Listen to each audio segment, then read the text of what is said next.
welcome back. Let's finish this off this time. Normally, the last few times I've done this post-commentary stuff, I've put my headphones in, I've shut things down so you don't hear background noises, and I was thinking, I don't do that when I'm recording regular game commentary. Well, I generally shut stuff down so I don't get messages in the background, unless I'm working and stuff. There it is. But, you know, so yeah, I haven't done that this time, so I thought it makes it more natural, it makes it more authentic, it makes it more me. Plus, to be honest, those headphones are really bloody uncomfortable. Anyway, let's finish this off. Oh, what a great start. Yeah, so do I get eaten? Oh no, I bashed my head open on a rock. I thought I got eaten by a shark. I remember a part where I get eaten by a shark, but I could just be on crack. So I'm back here to kill these dudes anyway. Sounds like they got guns. Those who don't remember, I'm going to get a pulley system that I'm somehow going to fit in my pockets. What the hell are we gonna do? I've heard since I finished this actually, there's supposed to be some kind of like hidden jacket thing that Lara can wear so that she doesn't look like That could mean anything. she's an idiot. Wait, I don't know how to get it though. Maybe it's in one of the hidden tombs, or maybe it's a finish the game and restart type bonus. Something's wrong, brother. Get your shit ready. We leave at sundown. Yeah. Anyway, just kill these dudes and then dudinate them in the dudes. Because duding in the dudes is dude-like. It's true. So, yeah, Saints Row 4 is out in 2 weeks. Well, a week and a half-ish. And, anybody interested in getting a copy of it for the PC, but struggling to get hold of it? Come check out pixeljudge.com, because we'll be doing a giveaway just in time for it to be officially released in the UK, which is the 23rd of August. I know it's released in America on the 20th, but we'll be giving it away on the 22nd. So if you're an American and you win, you'll get it 2 days late. If you're English and you win, you'll get it just in time. There it is. Well, anywhere other than America. So yeah, come check that out. Just saying. Meanwhile, on a pirate ship, which is another game that's coming out soon actually. Not pirate ship, no. Thingamabob, whatchamajig. The thing is it called? Assassin's Creed, Black Flag, that's out in November, isn't it? Broken! Yeah. So I'll be getting that one too. This is going to be a busy year. Well, a busy end of year. I mean, Blacklist and Saints Row. I'm currently going absolutely bananas over Papers, Please, which is a fantastic game. It's absolutely amazing. I've been given a week to write the review. I started playing it yesterday. I think I've already played enough of it to write the review now. So, just saying. Yeah, then in November there's Ice Cream, Black Flag, Watch Dogs, pardon me, Ubisoft, something else that's coming up as well that I'm planning to get. I want to get Take on Mars in the next few days. Anything else? Nothing else I can think of that's really big on my radar at the moment. That's coming up in the next few months, but those are going to be big games. I mean, Watch Dogs and Assassin's Creed are all. Well, Assassin's Creed is always an enormous game, and Watch Dogs, you know, is going to be an enormous game. And I'm reviewing both, and there we go, cracking this all open again. Now, here's a question: if I'm underwater and she cracked her head open, how did she get the blood splatter all over the camera? Not only that, but how would she get blood spatter on the camera anyway? I know it's a stylistic effect, but it's an inconsistent stylistic effect because, well, it doesn't carry over from the stuff of the thing of the whatchamajob of the previous Thingamabob. And yes, my commentary, if nothing else, is at least a lot more passionate at the moment. This was used by scribes of the Really? Chinese royal court. It looks like a picture frame. A small engraving indicates this was the possession And that of looks an like a light imperial switch. ambassador. Does it enlighten you? Good one. Yeah, anyway. I have kittens. They're currently underneath my bed. The mother decided that she didn't want them in the box anymore. She moved them under the bed. So, yeah. They've just started venturing out today for the first time. They came out of their own volition. I mean, I picked them up a few times and put them on the bed, and they seem to kind of enjoy it. But they came out of their own volition today. They actually came wandering out. They didn't go very far. They only went a couple of feet and sniffed around my chair and my computer desk and stuff, and then went back inside. Although one of them was extremely fond of the plate on which I had my thingamabobs. I had some egg sandwiches for my breakfast. Oh no, don't kill him. He's one of your dudes. He's your dude. He's the Maori dude. I wonder if I could have killed him actually. Maybe I should try that. Anyway, yeah. I had some egg butties, and obviously there was melted butter on. I use actual. For those who don't know, butty is a Northern English word for sandwich, coming from the fact that we usually put butter on them. Butter, butty, and I did have actual butter, not margarine, real butter. So some of it melted. There was some of the What's wrong? egg yolk. Alex should be back by now. There was some of the egg yolk, so I put the plate down on the floor for the cats to lick it, and it was the kitten this time. Stuck her with me. Yeah, oh, it's him, it's douchehead. Don't like that guy. Is it obvious? Didn't like him right from the very beginning. He's a coward. Yeah. What was he getting all worked up about? How many are there? I don't know. Are you hurt? I'm going to see anyone. Yeah. Must have scared them off. Feel like I've run for miles. Yeah, sounds You've barely legit. broken a sweat. Uh-huh. Fitter than I thought. You could have led them straight to us, like you did back at the palace. What? Wasn't it? That's not how it was, Laura. They caught me Yeah, while sure. you were getting Sam. What the hell's this about? They said it was the only way they'd let you and the others live. Changed your I story tried again. to warn you. We don't have time for this. We don't have time for this. Look, I don't know what the problem is between the two of you, and Problem to tell you is the it's a truth, I don't lying much care. git. I was only. Look, another word, and I swear to God, I'll start smashing that expensive dentistry of yours. That was a clumsy piece of dialogue. If we fight amongst ourselves, Not if one of you is a traitor, you fool! You're right.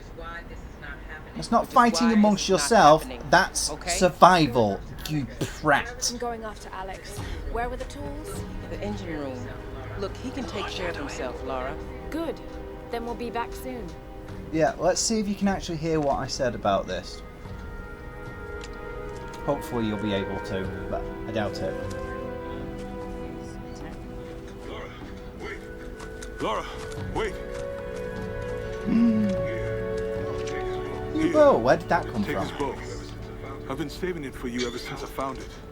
It's powerful. Can shoot an arrow into almost anything. Thank you, Jonah. It's a butt grade, a bow upgrade, or maybe a butt grade? A butt upgrade? Lara's had a bit of a butt upgrade.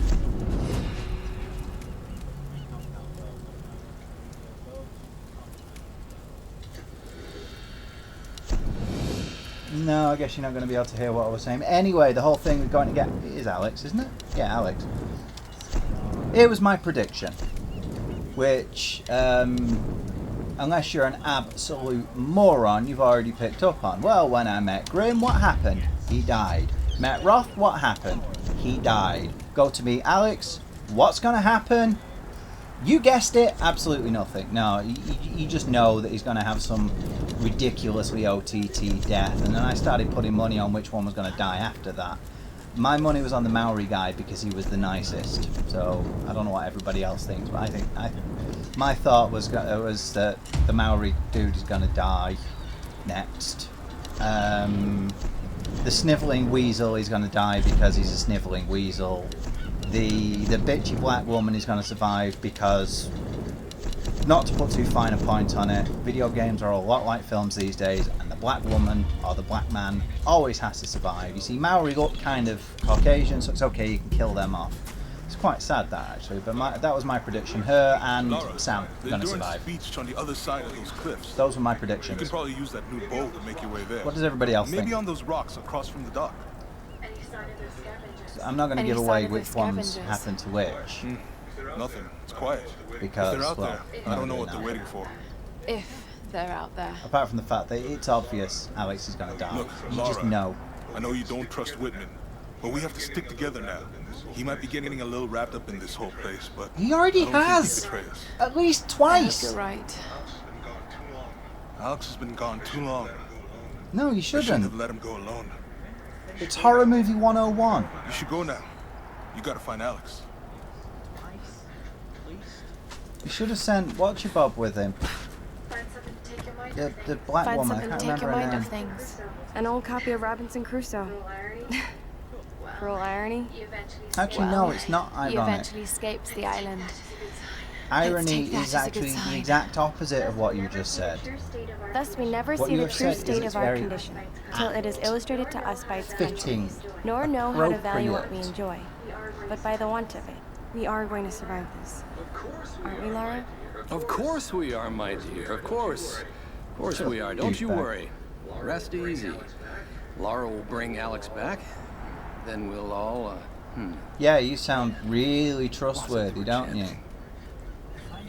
Seriously, what is it with that guy? Why do people always trust the people who are quite blatantly untrustworthy? I don't get it. It's not just something that happens in films either. That's actually something that happens in the real world, and I just don't understand the mentality of some people. The diametrical There we go. irony. The most ironic thing about irony is how often Did you get that? The most ironic thing about irony is how often it's misused don't really wanna talk now, and Lara. misunderstood. Just That's what I was find saying in the Alex. original recording. I have a. It's just one of those things that really Laura, gets under my I skin. hope you understand. Up at the palace, there was nothing I could do.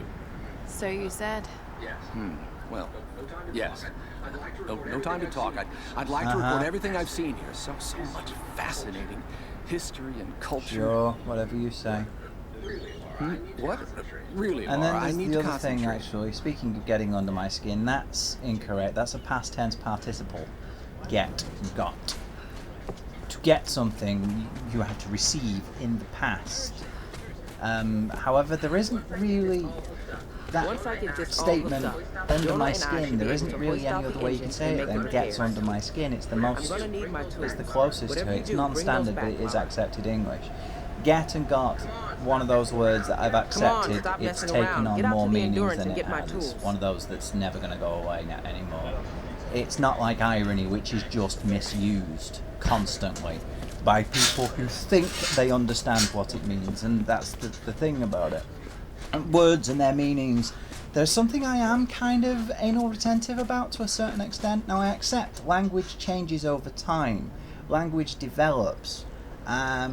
However, there are a lot of words that are being used now in ways that are just flat out incorrect. The word hasn't changed. It may change. Some of them may be changing. Like gay, for example. When they first started using that, I kept telling people it's wrong, it means happy, but over time that became accepted as being homosexual as well. It happens. That's common consensus, but that's actually gone into the dictionary, that's gone into the accepted literature.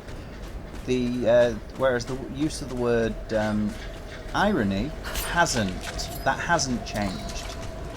Maybe it will at some point, because as much as the dictionary informs our language, the way we use our language informs the dictionary, though that is also not entirely accurate. It's not so much that the way we use the language informs the dictionary, it's more that it influences. Because, well, if it was just a case of if people say this, then it goes into the dictionary, then words would change far too often. There has to be a suitable consensus, which is not just based on popular opinion. I'm sorry, but as much as you may want it to be, it's not based on popular opinion, and it's not Got to based find on something majority stronger. rule either. There are other things involved in the growth of etymology, which is the development of words and language. It's not just a case of we all say that it means this, ergo it means this. Sorry, it doesn't work that way. And it's not about the argument from authority either. It's not people in authority who use them. It's more about we take the understanding that the largest amount of people can correlate to, can understand, basically, which does sound a little bit contradictory to what I just said about it not being a majority rule, but just because people understand it to mean one thing, just because people use it in one thing doesn't mean that most people understand it in that way, if you see what I mean. It's awkward, but yes, anyway, my point is language does change over time, and I'm one of those people who is somewhat resistant to it. but only up until a point. Once it reaches the point that That would work. Here we go. There's a great one for you. Genre. Generic. We use the word generic to mean something that is dull, uninspired, and bland. When in actual fact, it means of a genre. We always now use it as a bad thing because it's been so often used in things like. I want to stop for a cup of tea there. Actually, that's a good point. I'll be back in a moment. What was I saying? Yeah, okay, it's recording now. As I was saying, generic originated with the word genre. It meant of a genre.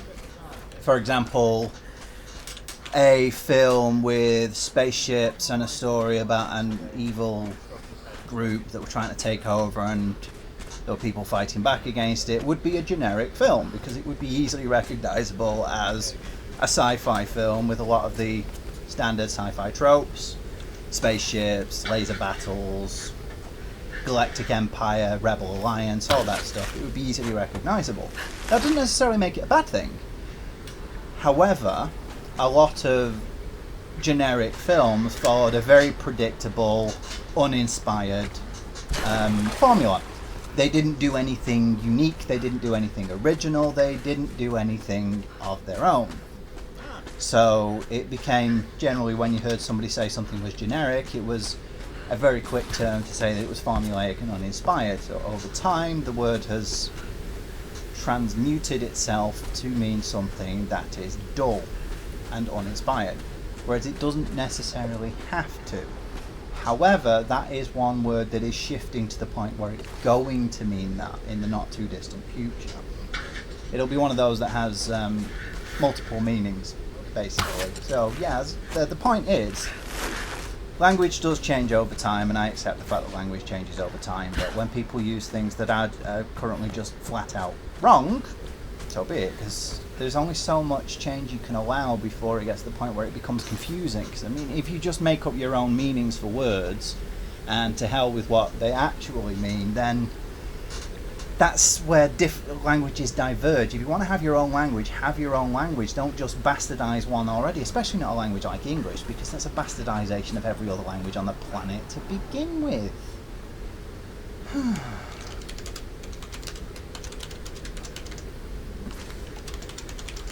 So, yeah. I'm going to be quite anal about a lot of different things, especially the pronunciation of words as well, because it just makes things more difficult. We use words in the way we use them for communication, and if I can't understand what you mean, if you mean something other than what you've said, then it creates problems. Especially for somebody like me, because I'm a very literal person. I mean what I say what I mean. If I say the wrong thing, because sometimes I do, sometimes I use the wrong word because my head goes all blah, blah, blah, and blobbles up and I get it all mixed up and it's all turned around inside my brain. It happens, then I'll correct what I say. One of the worst things you can do, one of the fastest ways to piss me off, is when I say something, you then say, did you mean different words? Especially when you then say, did you mean different words that kind of sound the same, that mean something opposite to what I have said. Nothing drives me mad more than that. If I meant that, I would have said that. It especially gets on my nerves when I've quite clearly pointed out that no, I mean the exact opposite of that. Where I've even gone to the lengths of saying, no, I don't mean that, I mean the opposite. Anyway, yeah, I finally found out what those things were for. Did some more exploration, because it's kind of what I do when I'm doing stuff like this. I've mentioned this so many times, but yeah, I don't like to go and do all the exploration at once. I like to mix it up, because if it was pure exploration, then it'd get boring and I'd have to cut it out, and then you'd miss some of the videos and I wouldn't get as many views. And everybody knows the most important thing on YouTube is to get all the views, isn't it? That's why I'm always begging for likes and subscriptions and comments and stuff.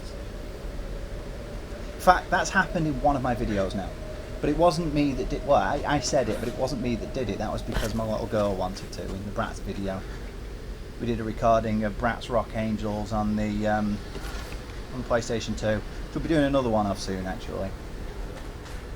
she watches Yogcast, and I gather they do it at the end. I've never bothered with Yogs. Simon and Lewis, anyway. The Minecraft stuff, and I've gathered they do it at the end because when I said it's time to wrap it up, that was what she did. So, hey, if you want to subscribe and you want to leave a like and you want to leave a comment, go for it. More power to you. I'd very much appreciate it. If you don't, so be it. This is free entertainment I'm providing for you.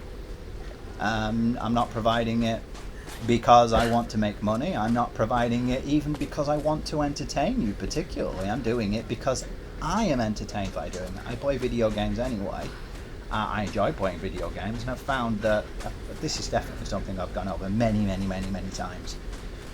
But I find that playing video games whilst recording and talking about them gives me a different perspective on things. It makes the experience more interesting for me because I kind of step outside myself and I think about what other people would see and how other people would see what I am doing. Like the fact there that what was she looking at? What was she looking at? What's that? Something that can't be broken, apparently. Yeah, I don't know what happened with the audio in this one, by the way. It just sort of desynced itself for some reason. Don't get it. Never did figure that out. Anyway, go on, Cooey. Go get on with the stuff you're supposed to be doing. You know where you're supposed to be going. You just decided to go off on a mad, random wander out. Oh yeah, finally figured out how to use the silencer. How to actually equip it and stuff. But yeah, I agree. I can't do post commentary that much because I just end up insulting myself. I'm like, come on, get on with it. Why are you going that way? You should be going head first because bacon. Yeah. And then you're just going to teleport through a piece of rope. What? He's only just made it. What do you need exactly? Alex, we were getting worried. I'm gonna need a breaker bar and the rest of my kit. I can't fix this boat without you. All right, I'm on it. Because? Lara is heading your way. You should wait for her. Yeah, he's trying to impress me, isn't he? No, I got this. Whoops. I'm heading in. Going radio silent. He's trying to impress you, honey. Have you not picked up on that yet? He fancies you, and so does Sam. Actually, there's a thing, yeah. It's like Sam quite blatantly has a crush on her. Reyes is a little bit jealous of her. Roth has that slightly too close to really be a father, but still a father figure sort of thing going on with her. Alex is madly in love with her. Grim is a crusty old sea dog, so he doesn't matter. The Maori dude is more like a brother. It's so everyone loves Lara. I know it's supposed to be a pastiche, and it's playing off on the fact that everybody who around my age who grew up with her, we were teenagers, we were hormone fueled, and we're like, ooh, that was gross, she's so sexy, and all that. But it like everything else in it's kind of heavy-handed. That's one of the problems I have with I've found with the Japanese trying to do Western stuff is they don't get the way we do symbolism. It's not the same as the way they do it. They know that we make it more obvious, but when we do symbolism, it's not more obvious in the way they seem to think. They get it more obvious by making it in your face. That's not symbolism. That's just in your face. We do symbolism in a more direct way rather than it all being based on cultural identity and things from the past, and one thing means another and another thing means another. We have substitutes that are comparable rather than having something that's kind of completely different, like that weird thing in anime where they squint their eyes. It's just, they have their eyes closed because according to the Japanese that implies wisdom. What they do. Anyway, yeah, I have to get onto symbolism. Symbolism has nothing to do with it. I'm just burning to death at the moment. That's like fun. Oh, it's because I killed a whatchamajig. A goal. What was I talking about? Symbolism. Yeah, I know. I know that this was made by Eidos. It was actually developed by Eidos, although it was published by Square and they're owned by Square now. And I know that Eidos are actually a Western company. In fact, I used to work for the guy who went to university and was roommates with the dude who founded IDOS, I think it was. It was either the dude who founded it or the dude who ended up being CEO during the time of Lara Croft. He was largely, he had a lot of input. He didn't create Lara Croft because that was some other student guy who was younger, but he kind of greenlit the series or something. He was something important to do with Tomb Raider, and he was one of the CEOs of IDOS at the time that Tomb Raider was released anyway. But yeah, I know that they're a Western company, I get that, but still, Square are a bit like EA in a lot of ways. They don't give autonomy to their studios, they kind of influence the headrest. Was this actually used as a headrest, or was it part It of was a kind of larger like a sanitary statuary towel set? to me, just made of metal. I'll Anyway, research it Square and do figure tend it to not interfere as such, but have an active part in the development process. So it shows. There are a lot of Japanese-esque things in this. There are a lot of Japanese influences in here, and I don't just mean from the fact that it's like Japanese island and all that. That was probably a Western idea. They probably thought, you know, well, great, we're working with a Japanese studio now, we can get more accurate information, we can have a more accurate representation of Japanese culture and stuff. Great, I like that, it's great. Oh, I remember this. Singed around the There's edges. a collection of them, I think there's 3 happened to different your owner? items. There's a name on the tag. Now this actually was Really? really good. Talking about, you know, symbolism and stuff. This collection of items here, there's 3 I think. There was that, there's a rattle type toy, I think. One of those little, it's like a drum thing, it has 2 balls on it, I think. And then there's a article of clothing or something. Now that was a great piece of symbolism. It drove the point home very succinctly without being heavy-handed. It's just showing you that it's not just soldiers and adventurers that have crashed here. There was a young girl. There were families have been affected by this as well. You know, just regular, everyday families.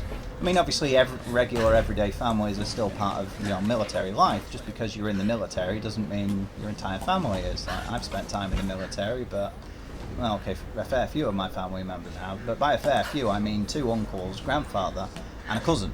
As far as I know, none of the rest of them. Wait, one of my... Oh no, another cousin went in as well. Yeah, I think. I don't know, but anyway, just because a few members of the family have doesn't mean that the majority of us on my father's side were bricklayers.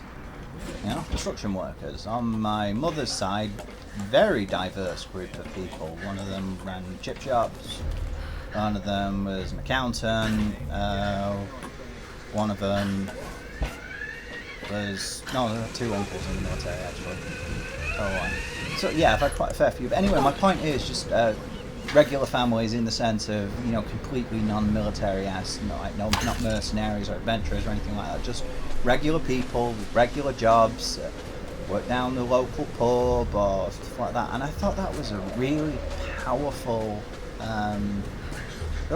thing to realise. That was handled extremely well. Oh, more bow paths. Awesome. So what'd they say? What's going on up there? Busted out all the prisoners. Killed anyone in her way. God. Damn, seriously? Who the hell is she? I don't know. I think she killed I'm that your new god Russian. now. Killed Vlad during the roundup. What? She killed one of the Russians? Dimitri! Just one. She took out Dimitri. He did not get in the window! Oh, shit. Has anyone told Boris? He's running over the salvage dock on that ship she came in on. I don't think he knows what's going on. He finds out his brothers are dead. Yeah. Glad I ain't on that crew. Big son of a bitch. That's stuff I like as well, like the random conversations, the fact that they don't force you into them. Nice choice. I get the feeling that was more of a Western influence though. So I've noticed Japanese stuff, they tend to be very focused and they want to make sure that you see it. I get that. We were talking about this in a recent Pixel Judge podcast actually. The way games work.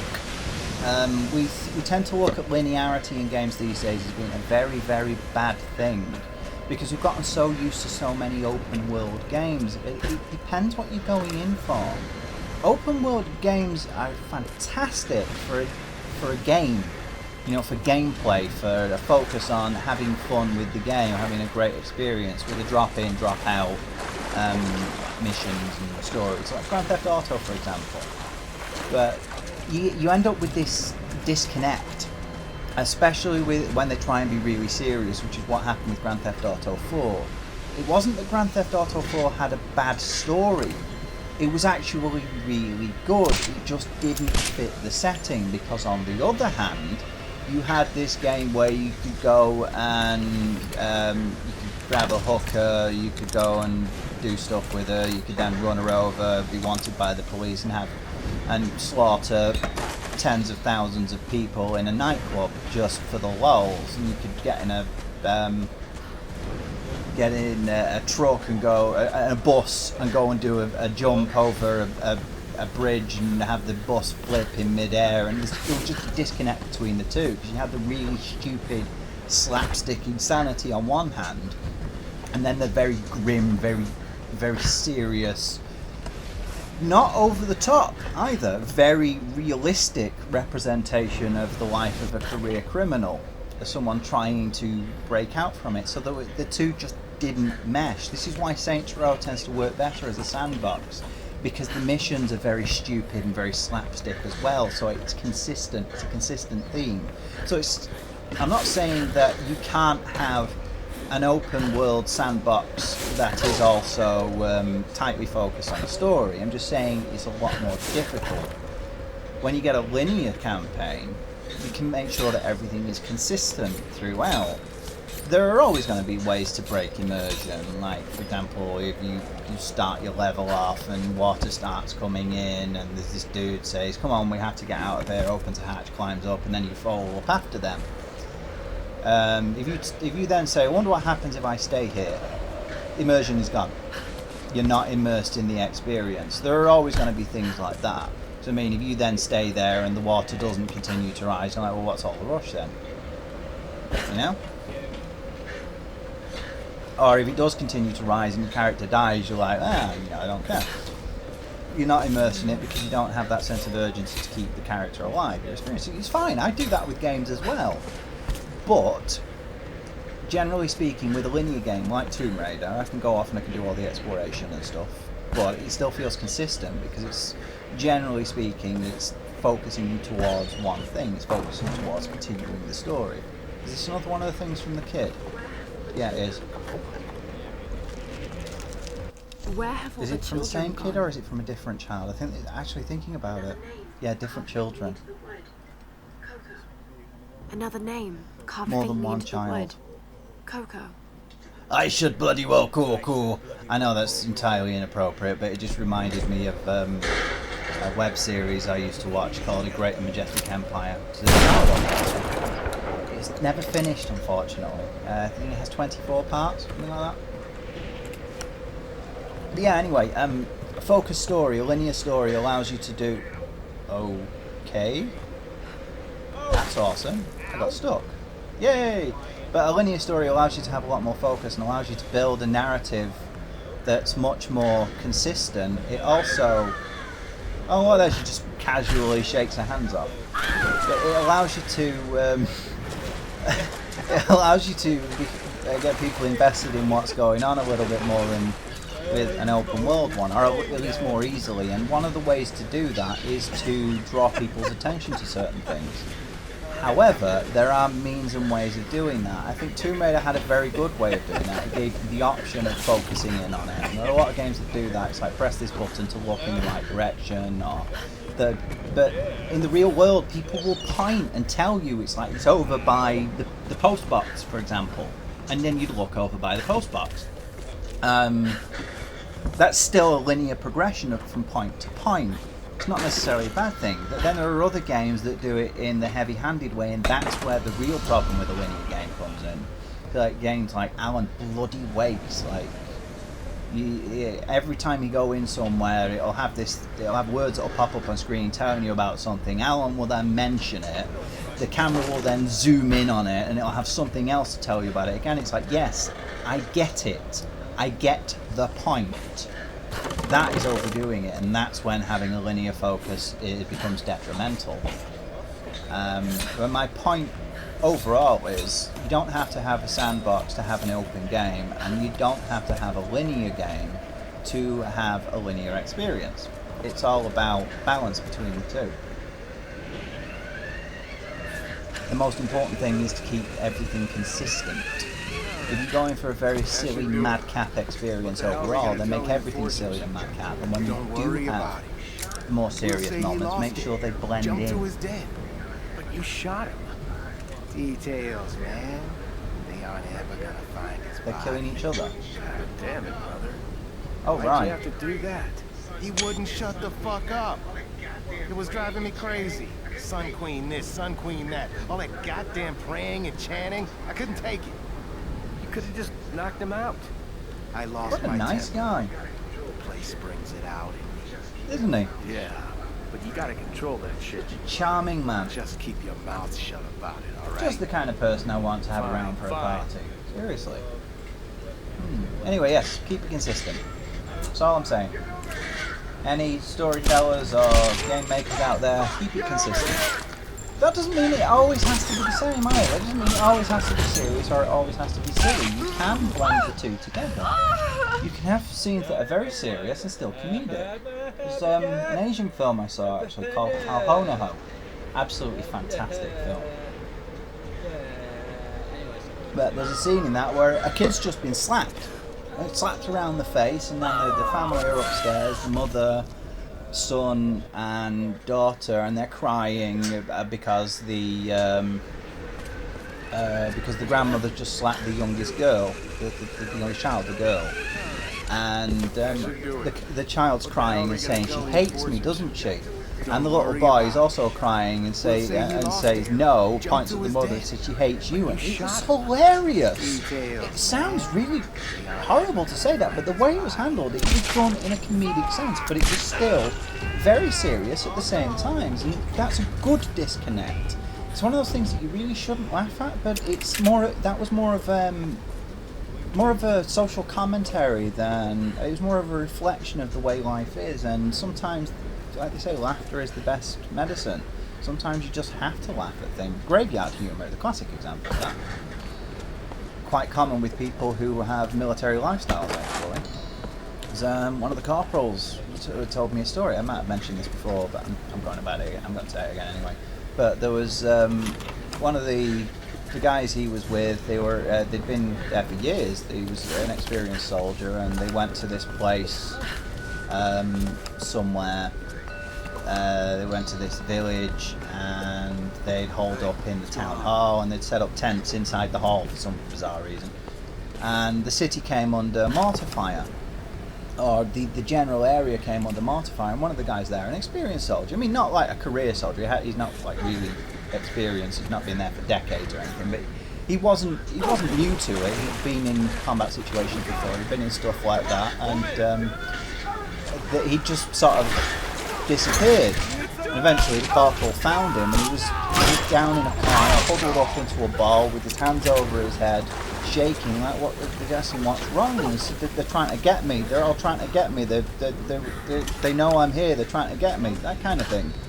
And what can you do in a situation like that? The guy was actually terrified. He'd just broken. Something about that had just set him off. Maybe a mortar had hit too close by. Maybe it was just one time too many. Maybe he was just having a bad day. Maybe he had a bad dream. I don't know. But he was there anyway, and he genuinely believed that the mortar fire was coming down solely to kill him. So the corporal did the sensible thing. I said, don't be fucking stupid. If they're trying to get you, they'd be aiming closer. They have terrible aim. And they laughed about it, and he picked himself back up, and he went, oh, it's like, how could you be so heartless about something like that? The guy was mortified. The guy was terrified. But under the circumstances, it was the best thing to do, because he needed to break out of that mindset. Graveyard humour. So, you can be very serious and very funny at the same time. You don't have to be both all of the time. This goes back to talking about like stories and stuff. Maybe I just have a different perspective on this because I'm a writer myself. Maybe it's... I don't know, I wouldn't say I have a better perspective, but I have a more intimate knowledge of exactly what goes into crafting a story. Not to big myself up too much, but I'm a bloody good writer. A pillow. This one seems shaped to be slightly more comfortable. It's a piece of wood. Or metal or something. How is that a pillow? Yes, any budding storytellers, narrators, whatever, narrativers out there, people who want to craft a story, keep it consistent. Don't just throw in random curveballs, or if you do throw in random curveballs, make sure that they fit in the setting. Because sometimes you have a sudden change of pace, it can happen. Just make sure that it's not completely out of nowhere. Set a precedent for it and blend it in. Yeah. You don't want to just switch like halfway through to suddenly being a complete comedy. You want to have had comedic moments in there to begin with. It's the same way you don't really want to start telling a sci-fi story with big explosions and lasers and aliens and stuff, and then suddenly go back to a modern day setting with people dealing with regular everyday problems like taking their kids to school. There's no reason you can't have a space setting with those kind of elements. Space Precinct did that fantastically. I mean, underneath all of it, that was basically, it was a police procedural. It just happened to be set in space with aliens and laser guns and stuff. Just... There's a picture of two girls. That was the one that really drove This it home wallet to me. belonged to her father. The names on the picture, Millie and Coco. I found their toys. You never find out, as far as I'm aware. You never find out. All you know is that they were there. So it doesn't take a genius to figure out. The Sun Queen, every woman, every female brought to this island, you know what happened to them, right? You saw the bit with Sam. Yeah. That's how you do subtle. Everything you need to know has been shown throughout the narrative. We know what happened to those kids. They don't need to tell us. It's far more powerful because of that. What happened to the father, though? That is left more ambiguous. Is the father dead? Was he one of those... Was he just killed on sight? Is he one of those rabid, mindless creatures that are now living in the bowels, in those cages and stuff? Is he one of the cultists? Was he the one who brought his children willingly to sacrifice in the thought that one of them could be Himiko? Did he bring one of his children, did he bring one of his little girls there hoping that she could be that, so that they could all get away? How do you make a decision like that? Seriously, how do you decide something like that? You can't, really.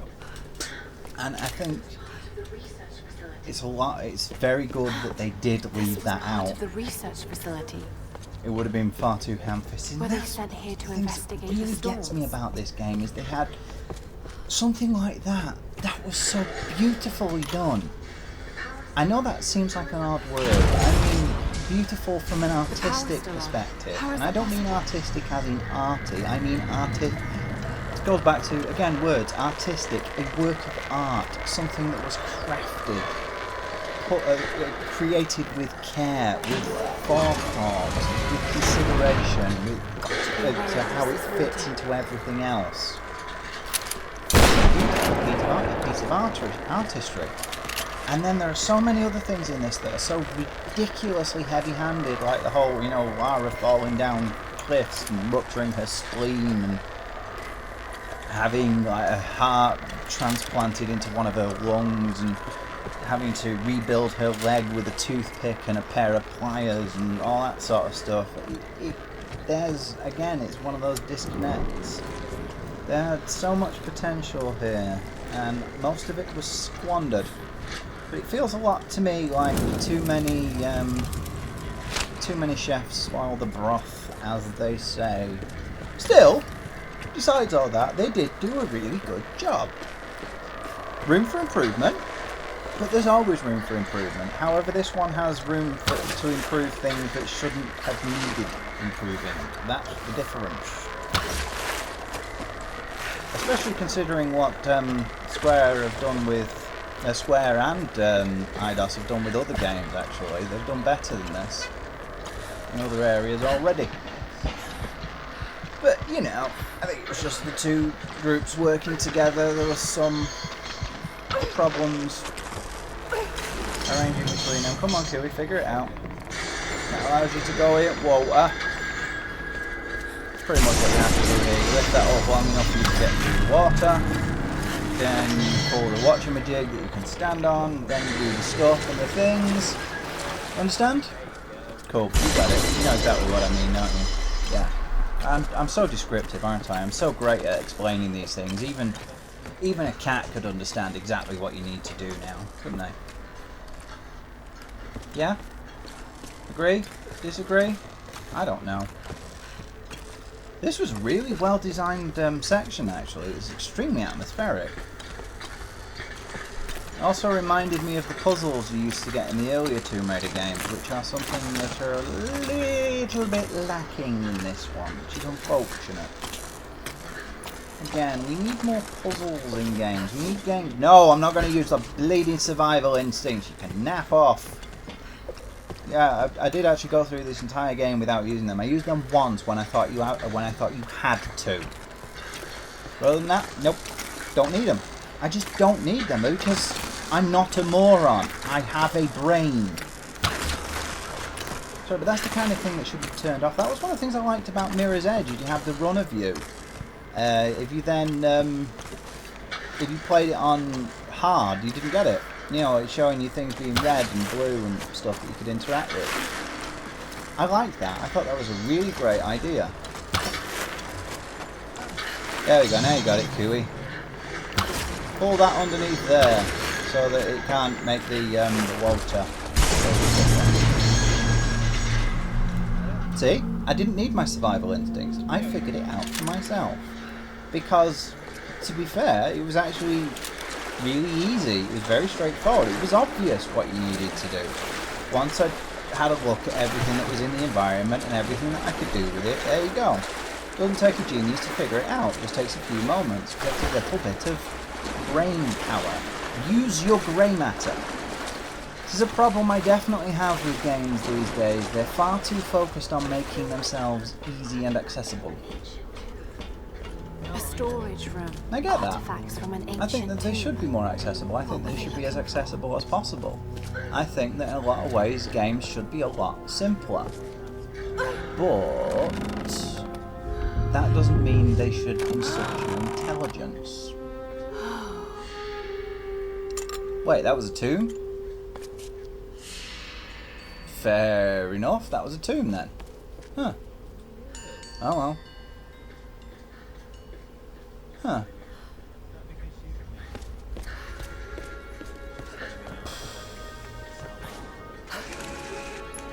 There we go, another tomb raided. You know what got me? Lots of people complaining about the lack of tombs in this game. It's like, oh? Oh? What? What do you mean there's what? Seriously. It's full of tombs. I think what they mean by tombs is there was nothing like in the early games where you had thingamabob, watchamajig. Like your ancient creatures and stuff. Different kinds of tombs in this. But they're still tombs. You know? Just saying. And ooh, I've just been made aware of a... Wait, Deep Silver? I thought this was Grasshopper. Killer is Dead. Isn't that a Suda51 game? Or am I thinking of something else? Huh. fair enough. Cell shaded. It's not available on the PC though, which is irritating. I seem to be having fun during the recording. I can just about hear myself in the background talking about stuff. Can't make out what I was saying, but I seem to be having fun with it. So, yeah. Don't know what that was all about. Just one of those things, I guess. I've lost my train of thought now. But hey, I've managed to keep going almost without pause for the better part of an hour now. Where am I up to? We're at 50.5 minutes. Still have an hour left to go though. That's fine. I can do it. Maybe I won't do it all right now, but I can do it. Actually, I might take a break and come back and do the rest in a little bit, because I'm getting a bit peckish. But I kind of want to get this finished now. I've let this drag on for far too long, and it's about time I work through it. Oh, I'm back here. Going to go finally go and meet Alex. Now there you go. That's one of the things I mean. The disconnect between the urgency of what's happening in the narrative and the actual events going on around me. I've taken the time to go raid a tomb, but it doesn't feel inconsistent in the same way as others do, because I was trying to make my way there and I just found that along the way, and I was like, well, maybe this is the way to go. In the real world, I wouldn't have had a message pop up on screen saying that it was a tomb, would I? No. I'd have just gone in there looking for a way through. It looked like, you know, it's actually a more logical thing to do in a situation like this, because it gets me inside, which means I can't be seen from as far away by the enemies, and it's going to be a safer location than being on the side of a cliff and all that kind of stuff. So, you know. Still, it could be seen as a bit of a break in narrative flow, even though it's not, but it is, but it's not. So, I don't know, what do you think? Is it a break in narrative flow, or does it still feel consistent for you? It feels consistent for me, but that's me, I can say that, and that's the great thing about art, it's entirely subjective.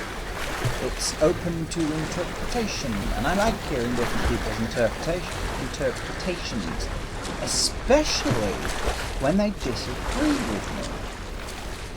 I like it when they disagree and they have good reasoning behind it, when they don't just disagree just to be a contrarian. That's the only problem I have. If you're going to disagree with me, make sure that you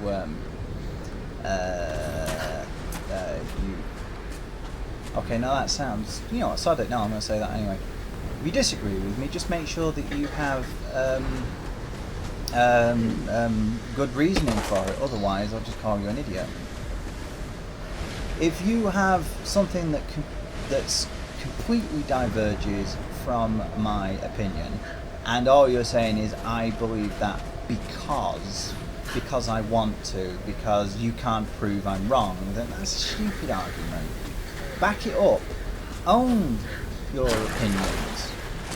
If you especially if you have one that bucks the trend, you know, stand up for it. Give reasons behind it. But I believe this just because. That's very, you know, just, yeah. Now, obviously with art it's a little bit more difficult because it's subjective. It's not as easy to come up with actual reasons for why something is better than something else. So, but still, make sure you have them. It's not that difficult. I've pointed out, I've spoken at great lengths of why I like this game and the reasons to dislike it as well. Just in my case, the reasons to like it outweigh the reasons to dislike it. That's not going to stop me being highly critical, as I'm sure you are fully aware of the fact, considering I have lamented just how disappointing it has been, despite still enjoying it a great deal. And no, I am not going to use the bloody survival instinct. Will you get that through your freaking head? I'm going to have to check, actually, if I ever play this again.